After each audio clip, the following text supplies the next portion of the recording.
বলিউডে তারা ছিলেন পাওয়ার কাপল। প্রেমটাও ছিল দারুণ জমজমাট। কথা ছিল 2025 সালে বিয়ে করবেন।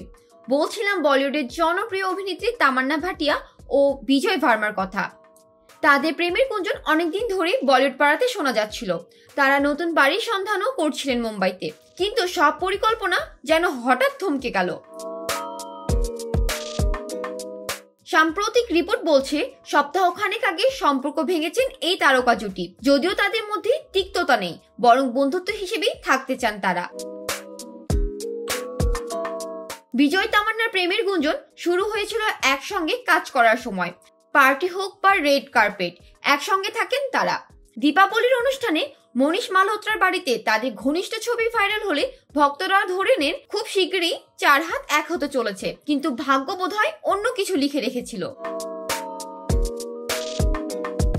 তামান্না এই মুহূর্তে চূড়ান্ত ব্যস্ত কাজ নিয়ে। আজকে রাত গানের সাফল্যের পর একের পর এক নতুন অফার আসছে তার হাতে। অন্যদিকে বিজয়ও চিত্রনাট্য বাছে মন দিয়েছেন। তবে তাদের প্রেম কেন ভাঙলো সেই বিষয়ে কেউই এখনো মুখ খুলেননি। তবে বলিউডে প্রেম যেমন হুট করে শুরু হয়, তেমনই অনেক সময় নিঃশব্দে শেষ হয়ে যায়। বিজয় তামান্নার ক্ষেত্রেও সেটাই হলো হয়তো। জান্নাতুল ফেরদৌস, শোবিজ 24, ঢাকা।